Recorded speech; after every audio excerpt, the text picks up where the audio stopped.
Ladies and gentlemen, welcome back to the Blokes podcast. Ryan Hassan from the Centre for Healing, joined as always by Nick Sutherland from Myndfit. Nico, how are you today? Super. How are you today? Super. Yeah, I'm super. I had a very stimulus and response morning, you would put it, Nick. And challenging morning. A challenging morning, as I was saying to Drew. Let's introduce Drew before I bang on about that. Today, our guest, we are very, very lucky to have Addiction Innovator, addiction specialist, and all-around legend. He innovated addiction, did he? No. He is on the front line with people like myself and many others who are innovating the way that we look at addiction and the way we approach it. Amen. So he didn't create addiction. He wasn't the first person to ever have an addiction. Drew was the first ever addict. in the whole world. In the history of the universe. Drew Wild, how are you, mate? Yeah, I'm fantastic. Thank you for having me. No, thanks for joining us. We're very, very excited to chat to you today, especially now that we've uncovered that you're the first ever addict. What have you started, Drew? It's your fault the world's in the state it is, Drew. I'm patient number one. I love it. What's the first thing? It's not ground zero. Patient zero. The event horizon. Yeah, something like that. And as usual, Drew, I don't do any homework for this show, so I'm coming into this cold turkey. Has sent me a link saying this is who's on our show today, and I said, yeah, it sounds wild. Did my little dad joke. That's the extent of his homework, a fucking dad joke. So we're super serious here. We're gonna solve all the world's problems, and it's gonna be amazing. And just fun, humor, and play. So this is perfect. Yeah. Excellent. Just to give a bit of context, me and Drew, we connected a few months ago. Had a bit of a chat, and we really kind of resonate with each other. We kind of sing the same kind of tune when it comes to addiction. And since then, Drew, you have hosted a panel. It might have been a month or so ago. That you had me and some other people on, which was really, really amazing, talking about addiction. And I like the cut of your jib, Drew, basically. So we're very, very excited to hear about you and your story today. But Nick, my challenging morning, I was telling Drew actually before we pressed record, I had like a list of like 4 things to get done before the podcast.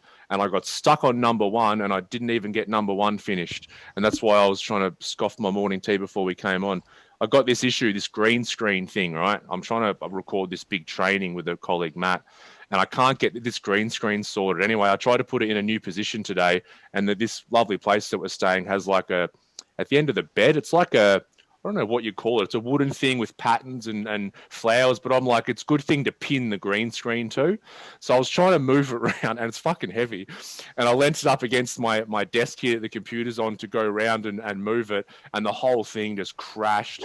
It knocked my coffee all over the rug in this beautiful apartment. It broke part of their thing here, so I've ended up having to clean up and super glue things back together before the podcast. But you'll be happy to know, Nick, I just laughed through the whole thing. It was quite funny. Well played. Hey, Drew, Ryan's taken to saying really long-winded, boring stories at the start of our podcast lately. So, I know you listened back a couple of episodes ago, and there was this getting on an airplane, and me and the guest fell asleep, and then there was... Listeners love it, by the way. Just to really keep the listeners gripped. They love it. It's full on. It's actually their favourite part of the show. Yeah. we're gonna tune in just to see what Ryan's been up to for the week. We need a little jingle for a ding ding ding. And this week on What's Ryan Been Up To? Maybe I should do a separate, like a mini episode midweek where it's just me talking about, because Melissa does the human design stuff and work out what you are, and apparently whatever I am, I'm a manifestor or something. But apparently I have to fucking say everything that's going on in my life. And it's so true. Melissa normally cops it, but you two are copping it today. Well, I heard there's 2 types of communicators. There's painters and pointers. And so I'm very much a painter, and I think you are too, Has. We paint a story with our words and a motive, where there's pointers as well who just get straight to the point and tend on the surface to not look to a motive. So it's funny when a painter and a pointer get on board. And I'm a painter out here, but I think in my work I'm a bit of a pointer, and I'm just like, dun, dun, dun. So when you start painting, I turn into a pointer, and I'm like, just get to the fucking point, will you? Were you a painter or a pointer? Depends if you're telling a story or not. All right, if I'm telling a story, are you a painter or a pointer? Pointer. Anyway, so we said we're got an idiom today, and it sounds like we're doing it already. But Drew, we said to you earlier, I've done our homework, so we're going to fly by the seat of our pants today. And so that's the idiom, flying by the seat of our pants. So who was the first person in the history of humanity to say the sentence, today I think I'm going to fly by the seat of my pants? And where were they? What period of time? What whereabouts on the planet were they? What's the backstory? I reckon it feels like some sort of it's like a sort of a Ned Kelly-esque little twang to it. You know, he's on the run. He's been pursued, and he's out of here. He's flying by the seat of his pants. I like that. But what, like the seat of your pants? So it's the seat of your pants is obviously the bit that you sit on. But how do you fly by it? Where did Ned or someone in his gang come up with this? I'm going to fly by the seat of my pants. I just want to check if you've got the quote right. Is it seat or seam? Oh, No, it's a seat. Is it a seat? You keep going. I'm backing myself in. I'm backing it. He's locked it in. I'm in. Flying by the seat of your pants. Yeah, well, that's a good question. What is the seat of your pants? I guess it's the. Well, it's the bit that you sit on. But you sit on it. I can confirm it is seat. Nick, it is seat. Like there was any doubt. I mean, Drew, you can't just come on and start throwing accusations willy nilly. Like you don't come into my podcast, half of my podcast, and just throw shade at me left, right, and centre. And so what does it mean to fly by the seat of your pants? That's where I like to start. Like, what does that mean? Like, what am I doing if I'm doing that? I guess maybe having a fire lit under your ass, and you're up and you're out. You're in a rush. So you're taking action, aren't you? Oh, so maybe it was Amelia Earhart who first coined the expression, and her boss is like, "What are you doing? You're a woman. You shouldn't be flying." And she's like, "Fuck you! I'm going to fly by the seat of my pants today," and she just took off. Oh, is she the first female pilot, Nick? Is that okay? Yeah. Oh, okay, I'm digging that. I'm digging that. All right, so it was Amelia Earhart. Yeah. I would roll with that. I'd believe that. If we were on that, we have to believe. Okay. Well, we have 3 ticks of approval, and so we better update the Wikipedia page for flying by the seat of your pants. Nick, Ryan, and Drew have confirmed. Done. Drew, let the listeners know a little bit about you, mate. You know, I'd love you to let them know what you're up to now in the addiction space, and also what led you down this path. Yeah, 100%. That all started as, I guess, my own journey of experience. I started smoking weed at 11 years old. I very much kept that circle of humans in my life, which I didn't. There wasn't in my mind. There was nothing out of the ordinary with my circle of friends throughout high school. We smoked a lot of weed. We drank a bit. We partied. Is this in New Zealand, Drew, or? Well, this is in NZ. Yep. And we caused a little bit of trouble. But, we were still very academic, still played a lot of sport, and we were just teenagers, really, in my mind. And then I think, things started sort of spiraling. I had a girlfriend between about, 16 years old and 20. And I did a year overseas after school, and just came back with a bit of an ego and thought I was someone I probably wasn't. Started hanging out with a different scene of humans and partying a lot harder. And was a menace to this beautiful woman, and she left, very rightly so, and I was heartbroken, absolutely heartbroken, destroyed me. I remember Mum reflecting back to me recently. She said she remembered the day I sort of came back in the house and shared with her what had happened. She said I felt like I'd lost you in that moment. And as a 19-year-old boy, I didn't know how to deal with the emotion that was present, with the hurt, with the pain, with what was coming up. What I did know worked really well was to drink and take a lot of drugs and sleep with a lot of other humans over the top of that. Yeah, and mask it and bury it deep. Suppress, numb, shove it down. And so that worked really well, and now that's why we're here today? No? It did work really well. That's the thing. It worked really well until it didn't.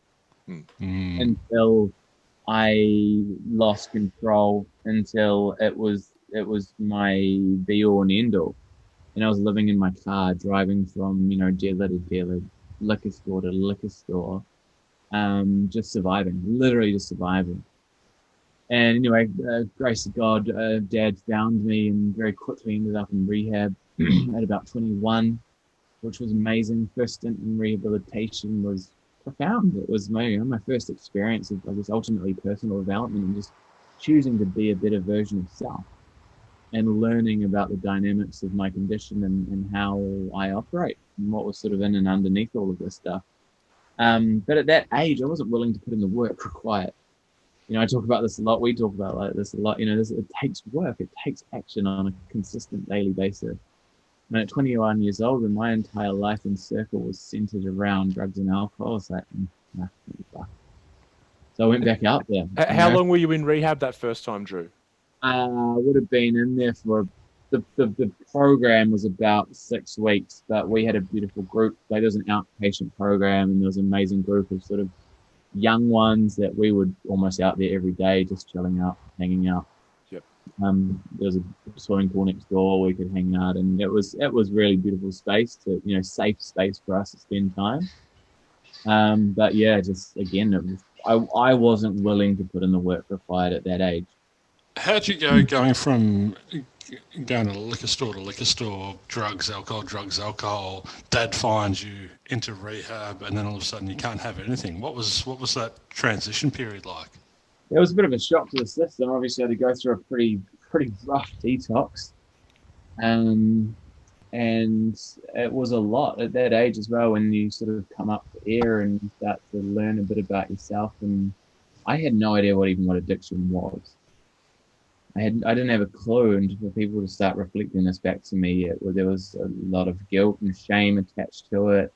There was, I've still got posts that come up on my Facebook where I'm making excuses about where I was going to be for those 6 weeks.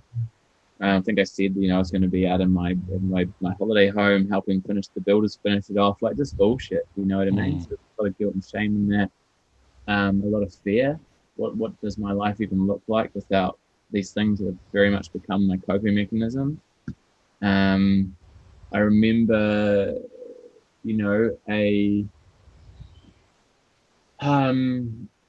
one of these counselors just reflecting to me that, I was freaking out. I'm like, what do you mean? Like, what do you mean this is a lifetime commitment? What do you mean, like, there's no quick fix? What do you mean you can't just give me a pill and send me away and it's all happy days and I can continue on the way I was? It didn't make any sense. So it was very scary, especially at that age. I was reflected in my willingness to actually put in the work. I didn't. And so did you get sort of, because I find, Drew, especially that age, like 21, and it depends on the maturity of the person, but us boys tend to take a bit longer. But when we're that young, we're kind of in that socialization phase of our life, where all of a sudden those friends and connections are so important to us. So it can be very hard for someone of that age to then say, hey, I need to maybe break some of these social connections. I need to maybe distance or leave myself from these mates that aren't good for me. And oftentimes I see kids at that age tend to just sort of gravitate back to those people that aren't good for them. 100%. It's a lot of conditioning in that. That was all I knew and had known until that point. My circles were built around gigs. They were built around taking drugs. They were built around music. They were built around rugby. And I didn't know anything different. You know what? I didn't even know if anything else existed back then, apart from, sort of 12-step recovery groups and things like that. To community and connection is a huge part of this journey. And, I didn't even find that real sort of soul tribe in my life until a couple of years ago. You know what I mean? They're trying to. How old are you now? 32. 32? Yeah. Okay. Yeah. So, environment, in my mind, environment is everything. Having humans that you can surround yourself with to hold you on your highest, where you can be all of you, speak your truth, speak what's on your heart, and that's welcomed rather than having to feel like you need to fit in and be cool and conform to these social norms. It was easier to go back into the systems that I knew and understood and was comfortable in. And when it's where we're going to go is into our comfort zones, isn't it? And what we actually need is a community and that connection and that putting ourselves out there. But so often all we want to do is shrink and hide away and just sit in our little comfort zone and bong on or doing whatever we're doing. So there's not too many communities of 21-year-olds that, you know, are committed to growth or development. That's a small group. Spirituality, and you know what I mean? It just didn't exist.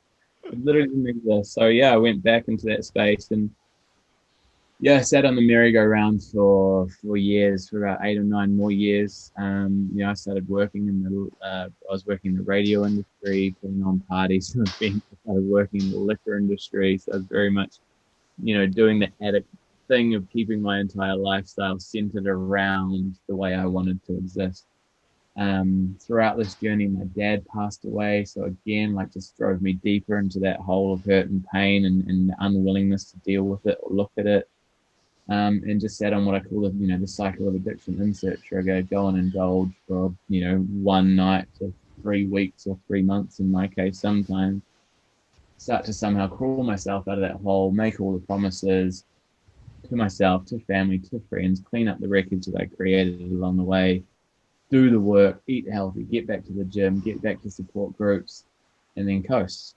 And in that coast, I'd get complacent. And in that complacency, insert trigger, insert temptation, insert armors down. Okay, I can just go and have one, never one. Is that resting on your laurels, that coasting? Is that just I've done enough work now, I'm just gonna...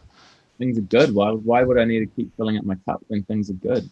It's like going to the gym and losing all that weight and then going, no, I'm going back to the couch and eating KFC. Yeah, I'm done. Yeah. I'm done now. This is accomplished. So did you do the AA and the NA and those sort of things as well? Yeah, 100% early recovery. My base was 12-step recovery. Yeah. Which I love. Don't ever get me wrong. I will never say a bad thing about 12-step program. It's accessible. It's everywhere. And, when you're at that state of just I don't have any other fucking options right now and I'm done and I want out, it's amazing. It's incredible. And, as I'll get to further along my path, I was just started looking like, what else is there? What else is there? There's got to be something a little bit more to this. So that was, started exploring. So, it was probably 28, 29. I still was semi-functional throughout my addiction. So I always sort of had a job and kind of held down the fort. And I actually had a health and wellness business, a network marketing business. And I was coaching humans into losing a lot of weight.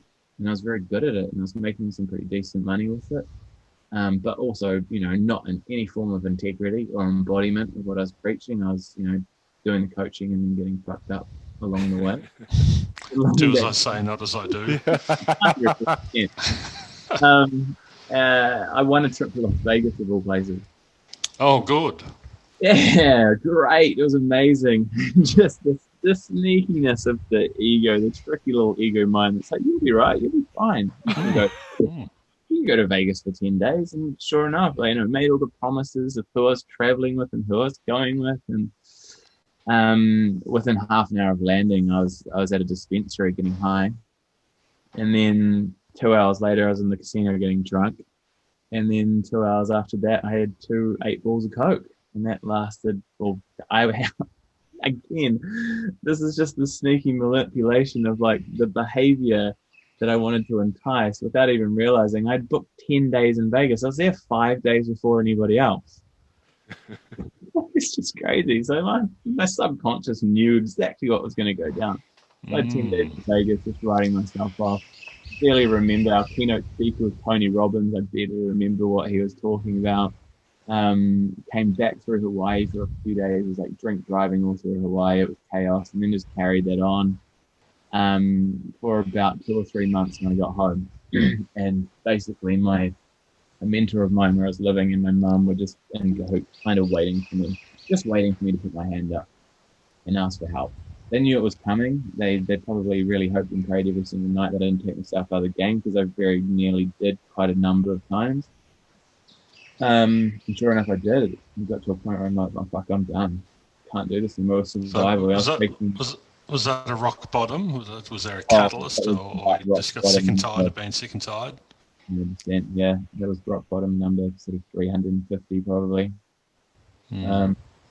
And yeah, I mean, my life was literally, I'd wake up, grab the vodka bottle next to my bed, have a few skulls to take off the edge, get up, whatever I needed to do that day to try and find out how much booze I had to get through the day. Do I need more? I had a heavy dose of Valium by this stage. Where I lived, drugs weren't really accessible. So I just substituted it with prescriptions, and, twisting doctors' arms into prescriptions. So I had a heavy dose of Valium as well. But basically, my day involved just drinking 1 or 2 bottles of vodka and taking a shitload of Valium. Wow. Oh, I hear that's not a good recipe, Valium and alcohol. It's not the best. Okay. Most of that existence is spent in just total blackout. Yep. So how much Valium? How many pills of Valium are you on a day? Oh God! I mean, I was prescribed about 30 milligrams, which was enough as it is. That's sort of 6 little yellow pills. But the days that I was okay and not, I'd just bank it so that when I was on it, I could just take excess. I had no idea how much I would have been putting in. Right. And so what was that moment for you, Drew, that moment that you did reach out to your mum and your mentor? Maybe describe that for us.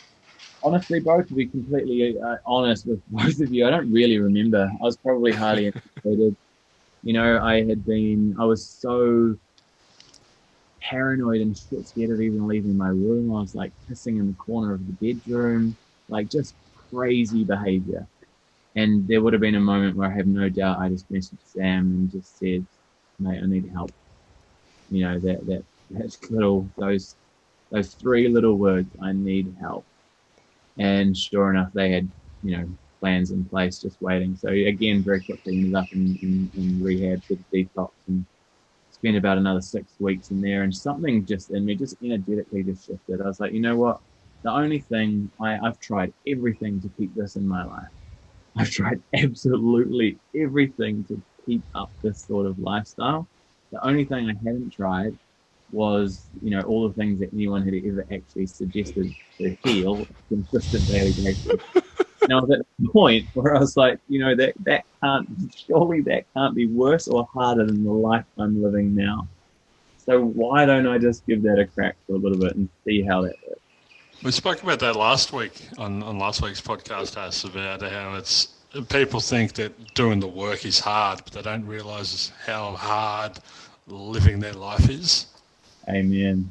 Living life in it just existing. That's hard. That's a lot of hard work to just exist and scrape by. Fuck that. Yeah, and I think us guys just get so stubborn as well, and it kind of it takes for us to be having these addictive cycles for nearly 10 years, and we're pissing in the corner of our bedroom for us to finally go, I send a text and just say 3 words, I need help. It's like, and then once you're in there realizing, hey, maybe I have to, look at a different lifestyle, because like you said, our brain doesn't like being told we're not going to do something for the rest of our life. And if we've relied on drugs and alcohol to get us through these times for so long, for someone to say, you're never going to take drugs or drink again, the initial reaction of our brain is like, fuck off. I'm definitely going to be doing this again. But it takes enough time for, it sounds like you in that last stint in rehab just went, hey, maybe I'm going to have to try a life without this stuff. Yeah, that's it, bro. And that's one of the scariest things that I get reflected back to me from clients all the time, is that fear actually comes from not knowing what's going to replace it, because it has become such a key tool in their life to cope. We talk about this regularly. It's literally just, I believe these things are just coping mechanisms. And when we can find these healthy ways and measures to actually ultimately feel our fucking feelings, then we can start to heal. But when that in your mind is the only thing that works to regulate what's going on internally, for someone to say that this has got to go, it's like, nah, mate. Yeah, because they become friends or our source of safety. For me, same with you with the vodka in the morning. Mine was GHB, and when I woke up, I literally, the first thing I did before I even got out of bed was take a huge dose of GHB, because that was the only way I knew how to have my system feel somewhat normal or relaxed. So it's very, if someone said to me at that point, you just need to reduce your dose or stop taking GHB, I'd be like, how does get fucked sound? Because this is the only friend, the only thing in my life that can make me feel safe. It's not fair for someone to say that. That's why we always say with people that let's find out why we feel so unsafe, and let's work on that, as opposed to saying stop doing what makes you feel safe. That's how you identify as well, though, isn't it? It's like, I identify as someone who takes drugs, or I identify as someone who drinks alcohol constantly. So you've got this narrative, you've got this perception of yourself. It's like trying to lose weight. If you believe that you're this big, but you want to get to this big, you're not going to get there, because you've got this image in your mind of who you are, and it's like anything outside of that just doesn't make sense. Especially when you've used these things for a long time, you do create an identity.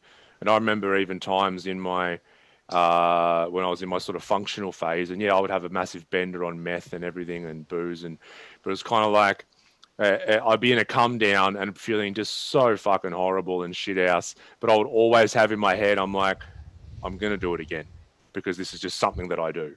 Did you do it with like alcohol when you have a big night on the piss and you wake up and you go, oh, I'm never drinking again? Does that ever happen with drugs? Do you ever have a calm down and go, oh, I'm never taking drugs again? Yeah. Because that's what. So half an hour later, you are. That's right. Like, I remember when I was arrested and I was in remand, and I literally, that was the first when time. When you're doing hard time. That was my 2 nights of the hard. It was the hardest 2 nights you could ever imagine. Yeah, I can imagine. I was shivving people. No, I wasn't really. I'm a lover. Bribing the guards. I'm a lover. I was just trying to make sure everyone else wasn't going to get violent. I was the mediator. And that was the first time I was detoxing in there, and that was the first time I'd detoxed for over maybe 6 months at that point. And I remember having all those epiphanies. I'm like, I'm going to call mum and dad. I'm going to get back in touch with them. I'm never touching these fucking drugs again. You got to get your life on track. And I'd played this over for the whole time in my head. When I got released, about an hour later, I was back on it and not contacting mum and dad. And the thing is with addicts, and you know this, Drew, when you say you're never going to do it again, you fucking mean it. Like, you really mean it. But then half an hour later, you change. Totally. 100%. Yeah, and I think for me, a big part of that was complacency. And, that was all I knew. It was literally all I knew that helped me to just regulate my internal condition. Did you like, Hass ended up, in Alcatraz, doing some hard time. Hass, did you get a criminal conviction? Because you're in Thailand, so you can travel. You've got a passport. Yes, but I can't go to America and some other countries. Yeah, I've got a conviction. So there's certain countries I can and can't go to. Right. Okay. So Ryan got to that point and was messing his life up a bit. Looking at Drew, was his life a mess? Like, was it a train wreck or? Absolute train wreck. Yeah, I was on the Myndfit in New Zealand. I was on my, I think, 3rd or 4th DIC, so drunk driving charge. Probably looking at jail time. I'd had numerous arrests for different things along the way. I guess I was actually really pretty lucky for a lot of the shit that I got up to, and a lot of the sort of pain and hurt I inflicted on other people. I legally didn't really get caught up too much. Probably like Ryan, had a few overnighters, and that was about it. But, I think I was also, a lot of the crime I was committing was white collar crime, fraud, things like that people, just the charges just aren't the same. It's interesting though, when people say I was lucky, but in a way you were unlucky as well. Like, it would have been more helpful to get caught early on, which would have potentially created change, or something would have created a catalyst. So people say I'm lucky. Maybe. I think it can go one of two ways. Like, I suppose me getting arrested was kind of the catalyst to make me changing. But then a lot of people as well that I see who get arrested early on and get a record. Like, I'm all right. I was a bit older. reasonably switched on. I started a business, so I didn't have to get a job. But then a lot of people then have trouble getting work, and they're kind of stigmatized and have that label of being a criminal. And it's kind of like, well, if society sees me as a criminal and I'm trying to change, and it's hard, and I have those weak moments or get complacent, let me just be what society thinks I am, and I'll be a criminal or a drug addict. So we can actually create an identity around that as well. Yeah. Were you a smooth criminal or just a standard criminal? I can't dance. I was a standard criminal. So, Drew, what did that lifestyle... Sorry, go, mate. No, you're breaking up a little bit. I was just going to say that was it. So just sort of energetically something shifted in me. I was like, oh, I'm done. Like, I'll just give this a crack. I'll give this a go. And what did that look like? And what did that look like? You like saying, okay, I've got to give this different lifestyle a go. Like, what did that look like then? What did you start to do? Yeah, I mean, it was consistency. So it was regular support groups, meetings, working with mentors, like routine and structure, morning routine, evening routine, eliminating a lot of these humans from my life that would lead me down the garden path, surrounding myself with the humans living a similar existence. And I guess I laid that groundwork for just what I call sort of these like foundational pillars of recovery for about a year. Mm-hmm. And like just really nailed being clean and sober. And then just got hungry for more. It was that point of like what else is there? What else is there? And that's when I started diving a lot deeper. I always like had an investment in sort of personal development and growth, but not to the level I had until at that point where I started working with some like sort of, I guess, top tier mentors, and just learning a hell of a lot more about myself, how I tick, what's actually under this, what I talk about a lot, not, Gable Mate, not why the addiction, but why the hurt, why the pain, why did I feel like I needed to run, hide, suppress, numb from myself ultimately for most of my life. And the more work I did there, the more I started to see the gaps in the solutions that have been offered to support people through addiction. And the more I started to realize how actually quite profoundly simple this can be, which is, it's just reflective of this human inability to feel and process emotions. We're not taught how to fucking feel. We're not taught how to be in the full experience of life. We're not taught what to do when shit hits the fan or there's a tight knot in our chest. We don't know what to do with that. And we're very much modeled to cover up, suppress, shove it down, numb, check out, run, hide, avoid, dodge.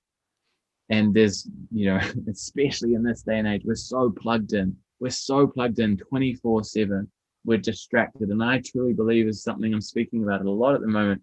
I truly believe that addiction and distraction are synonymous. They're one and the same. There's spectrums of addiction, but when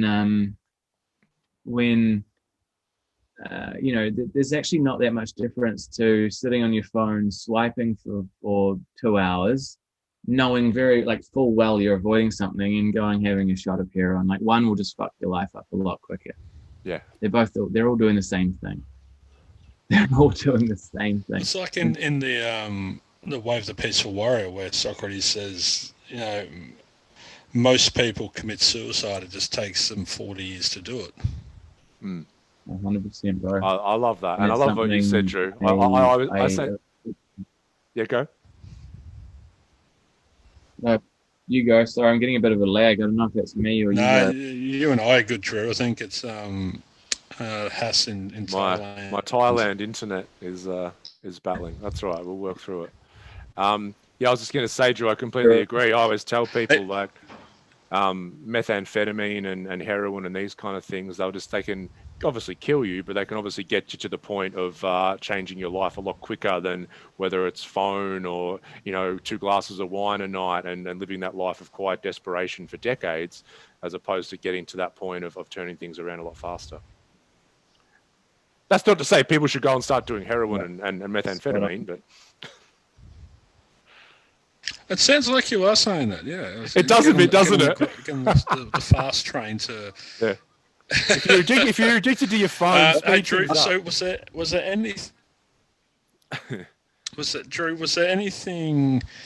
You're talking about your parents earlier. Childhood, Drew, up until the age of 11. Was there any childhood trauma that was being covered up, or you just fell in with a bad crowd and got into addiction that way, or what Oh, was there going weren't on? major traumas, and I talk about this a lot. Like I was never the one to experience the big capital T traumas. But the more work I am doing, and something I talk about trauma all the time, it's not the trauma itself. It's the what it creates within you. It's the effect it has on the body at the time, and therefore then the beliefs and the patterns it creates on how you see the world. And something I've been digging up recently, to be honest, is actually an experience when I was maybe 6 or 7 years old, and I cut somebody's hair, a kid's hair in class.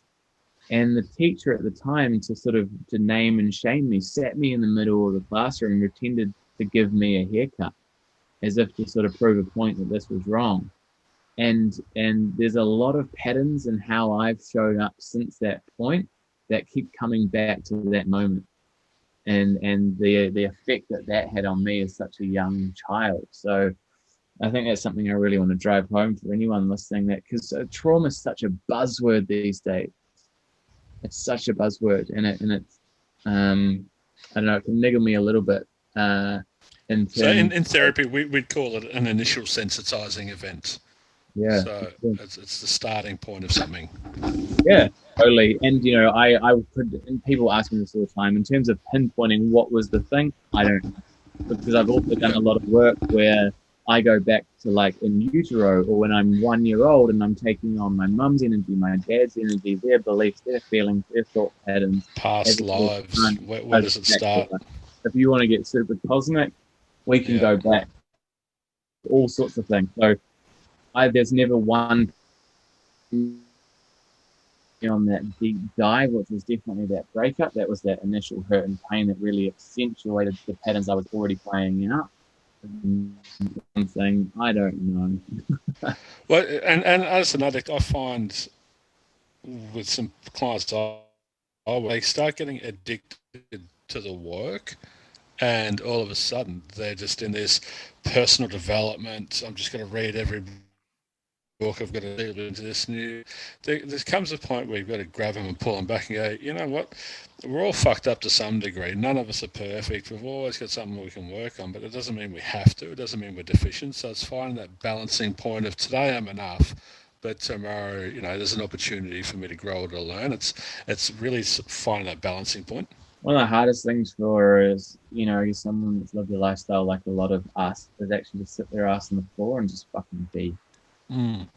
and to do nothing. And that's an interesting expression because you can't actually do nothing. No thing. Try and do no thing.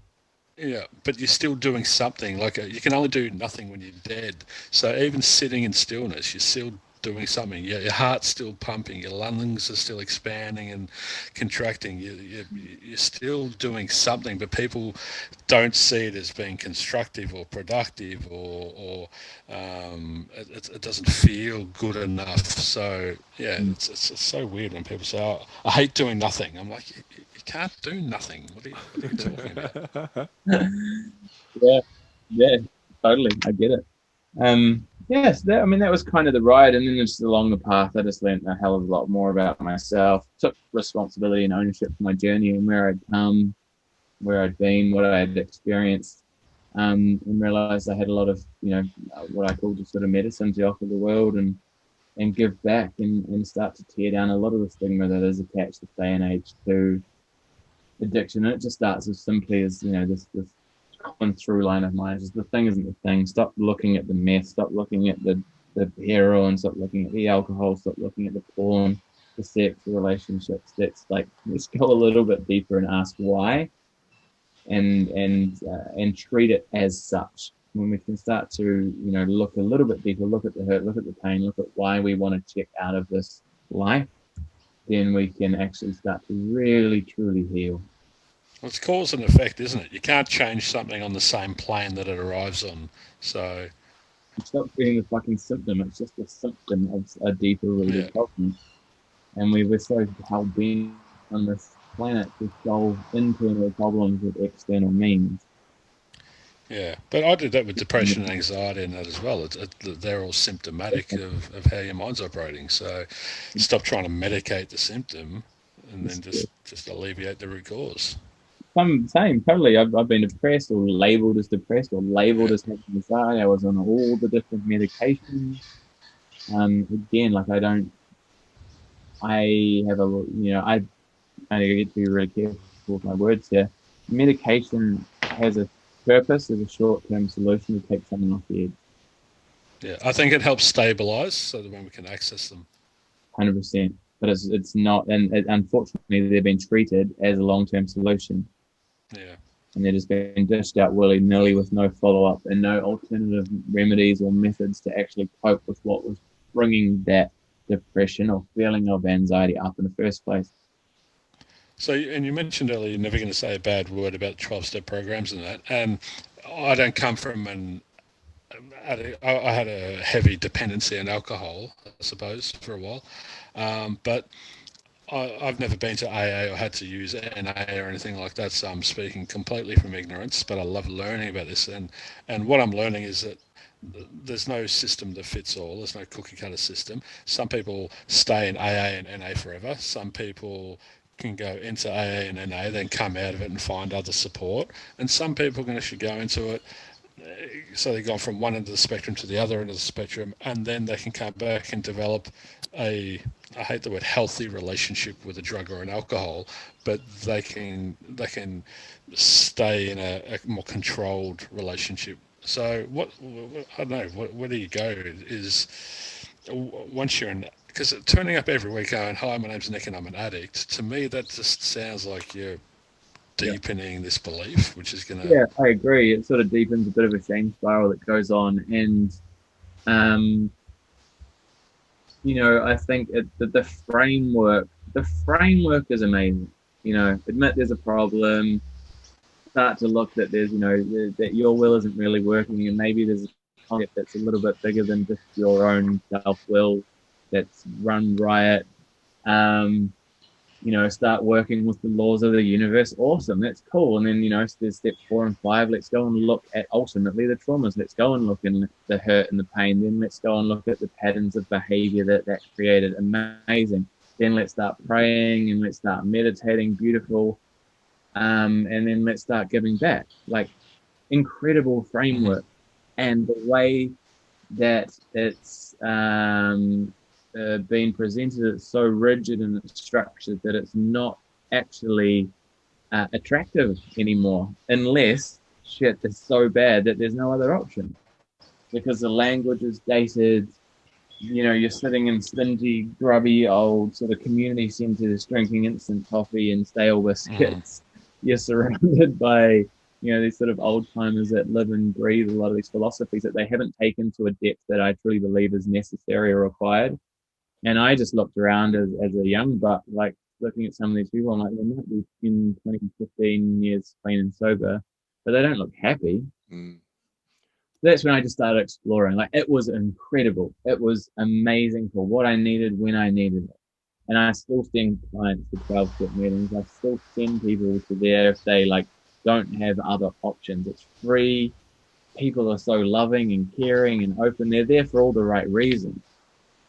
I think that it's amazing to start to lay these foundations, to start to learn and live by some of these principles that are really, really, really necessary to start to put down and create separation between our vice and the human that we want to be. But at some point, I think you get hungry for more, or it's just, again, you're kind of like you said, it just gets to this place of monotony, and you're like, surely there's something else. So what differentiates a Ryan Hassan who has had an addiction to drugs, but can go and have a beer and it doesn't get lost in this relationship again, between someone who has to have a constant aversion to it and abstain fully from it? Is there anything that differentiates the people or not? I don't believe so. I think it's just an individual journey, and I've always said there's no right or wrong. Drugs or alcohol isn't bad. They're not bad or good or right or wrong. It's just the relationship that you have with it. And if you've done enough experimentation to figure out that that the way you're engaging in that behavior is coming from a place of wounding or disempowerment, then it's a problem. If it's coming from a place of, you know what, like this is okay, and I've checked in with myself that this is okay, and I'm still choosing to engage in this behavior because I know I'm not kind of numb, check out, avoid, dodge my feelings, and I'm actually celebrating myself, and it's a loving act. Awesome. I'll never judge anyone for that. But it's literally just where you operating from when you're engaging in this practice. Like that's where it comes back to it being when you spoke about distraction earlier. So if we stop looking at it through that binary lens of good and bad and right or wrong, and even drugs and alcohol and that, and just look at the health of your relationship, which Hass and I talk about constantly. It's the fastest way to audit your relationships is to spend time without something and see what comes up. So if you go without your phone for a week, and people would start twitching like, and so how many people are actually addicts then in that technical sense? It'd be fucking everybody. Everybody. And that's the reality. That's what I'm trying to bring into the into the space, is to tear down that stigma attached to that word addict or addiction. I actually don't vibe with that word full stop anymore, just because it paints a picture that isn't accurate. Like if you, like you just said, if you're really honest, if everybody on this planet was actually really honest, 99% of people on this planet distract from themselves most of the time. But even Buddhist monks who are meditating the shit out of themselves are that's distracting. Like they're avoiding relationships, they're avoiding society. So it's so weird. It's just you can have healthy addictions. Like overworking's glamorized these days. Yeah. You're a workaholic. Even going to the gym, it's like I'm going to the gym 6 days a week, because I'm healthy. Well, are you? Not really. This is it. If you said to some of these people, can you actually just sit on the floor and be with yourself? What? No, get fucked. Stop it. Give me what are you running from? What are you avoiding? What are you not willing to feel? Well, it's discomfort usually. It's people, in my work I talk about taking the easy path and the hard path, and when we keep taking the easy path, keep falling into that mindless activity, life gets harder and harder. But all we're really doing is trying to avoid pain. We're trying to avoid suffering, but in doing so, we should create more pain and create more suffering. So, I had I've got a group program running at the moment, and this woman, oh god, anyway, just checking if I'm in integrity here and sharing this. I'm not sharing a name, so I think that's fine. But we set a goal. It was just a task straight off the bat to come into the group and share a secret, basically just something that's holding an energetic charge over you, right? And this poor woman, instead of hitting live on the group, went live on public. Oh dear! I started seeing she's sharing like deep-seated trauma on a public Facebook page. So obviously, automatically went into this place of like, holy fuck, I don't know how to feel. I'm in a fear state. What's going on? Emotionally, I just want to run straight back to the vice that I came here to commit to overcome. And I spoke to her and we had this beautiful conversation. I said, look, what if you could do something different in this moment? What if you could go and create space for yourself, to be with yourself and ask the right questions of yourself, to actually allow yourself to feel what's present and to let that emotion move through you, and to have the release that your body is needing and requiring right now, so that you can come back to the space of the clear head, clearer mind, rather than choosing to go and smoke and suppress and shove it down and have to deal with it tomorrow. But this is such a foreign concept for most people. It's beautiful, though. She sat, she had the release, she wrote a letter to the little girl that was in that experience. She had that, emotional release that she needed and that purge. She came back, called me up, like, holy, like over the moon. She's like, holy fuck, that worked. That was the best thing ever. Because it was also like, now she's found something. She found that thing to replace this thing. She found the healthy method, It's more cathartic instead of stifling it. 100%. It doesn't shove it down, and it means it actually moves for good rather than shoving it down for it to come up later.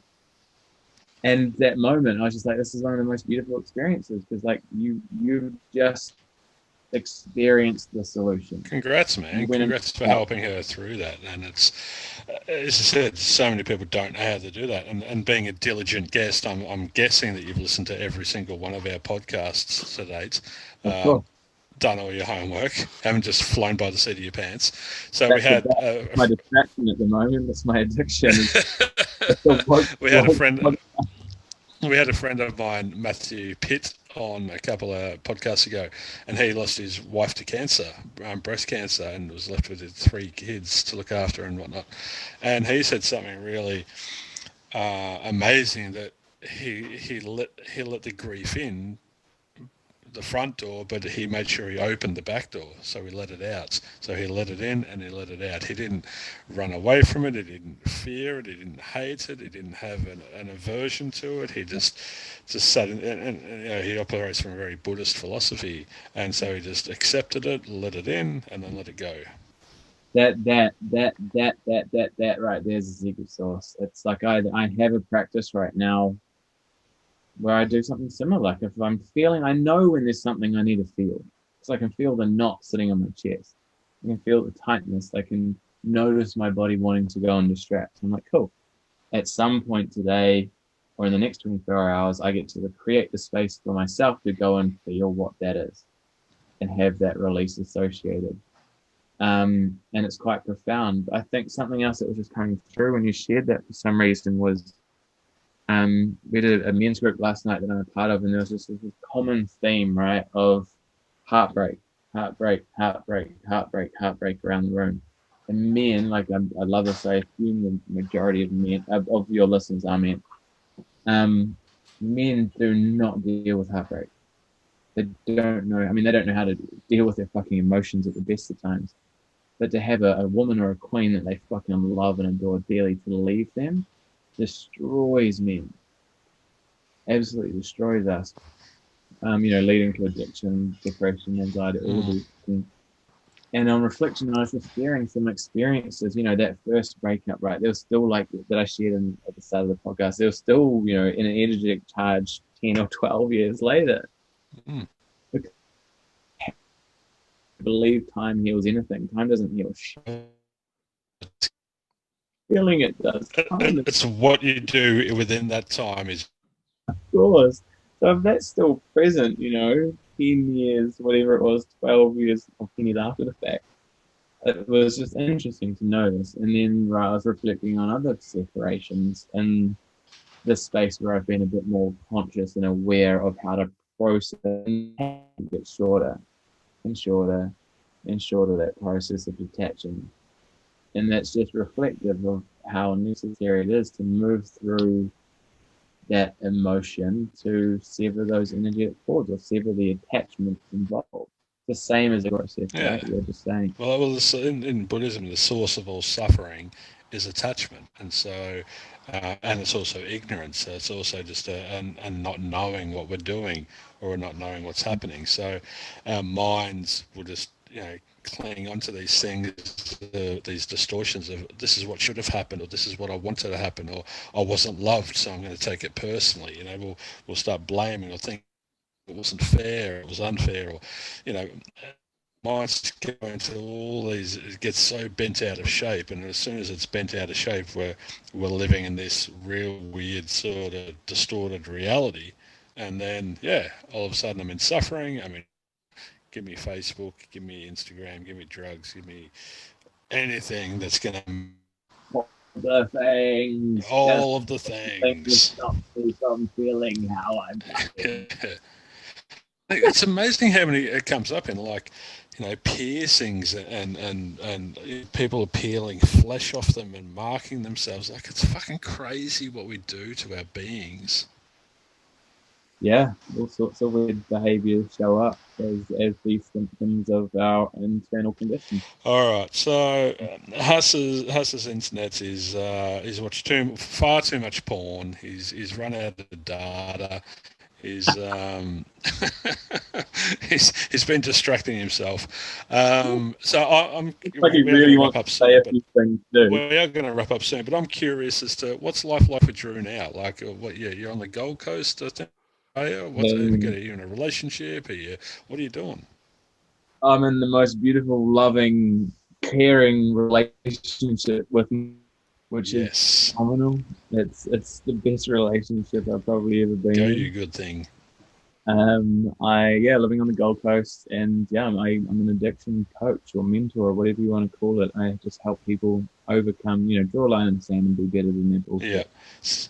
And it's the most fulfilling, rewarding job I could ever possibly imagine So doing. what? So you got your own business? So did you go and study, or what happened? What's You know, all my own experience. It's all built on experience. I genuinely believe it's why a lot of the people who work with me is because I have walked that path. Yeah. And I've just accumulated a ton of different resources of what has helped get me exactly to where I am today Mm. and help people lay those foundational principles to start to build that, like I've just said, actually build that relationship with themselves. It always comes back to self.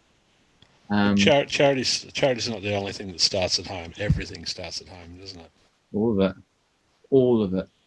This is an internal game, and it's a funny thing. I sort of has been coming up with it this week as well. It's basically you're playing a giant opposite game, really. Yeah, Giant opposite yeah. game of self awareness. Oh, I can see that doesn't work for me. What's the opposite? Can I do that right now? Cool, let's go. And we talk about in my work, there's 5 steps of change, and the first one is awareness. So you can't change it unless you're aware of it. So being more mindful and then accepting that it's an issue, it's problematic, and we need to deal with it. Awareness is everything. Yeah. Awareness. With the awareness, we then are gifted choice. So if someone's listening to this and it's all resonating with them, or they've got a friend that they think it'll resonate with, how can they get in touch with Drew Wild, and where can they work with you? Working with people online, or what's the go? Yeah, mostly online. If you're on the Gold Coast, obviously come and hang out. But I'm an open book. If you just want to have a conversation, just buzz me. You'll find me on Facebook, Drew Wild, or Instagram at Drew_Wild, and you'll find a hell of a lot more content, free resources, all of the things. And I believe I'm a pretty cool dude. If you just want to come and hang out and have a conversation, we can do that as well. Yeah, it's a beautiful thing. Good conversation. It goes a long way. It goes a long way. Buddy, thanks so much for your time today. Thanks for your story and yeah, just giving the listeners some things to consider, some nuggets of wisdom that they can go and chew on for the afternoon or evening, depends on when they're listening. It's been beautiful. Like Hass came on hard early with his stories. Like I think the universe has decided that Hass's stories are just too much. It's like it's content heavy at the start, so they've banned him for the rest of it. This is beautiful. I'm just going to keep talking. I've got the reins, baby. Woo! Where are we going to end up? Drew, thanks so much, man. You're a beautiful man doing beautiful things. So we love your work. And Ryan, you're beautiful as well. And yeah, listeners, thanks very much. And peace out, everybody. Perfect.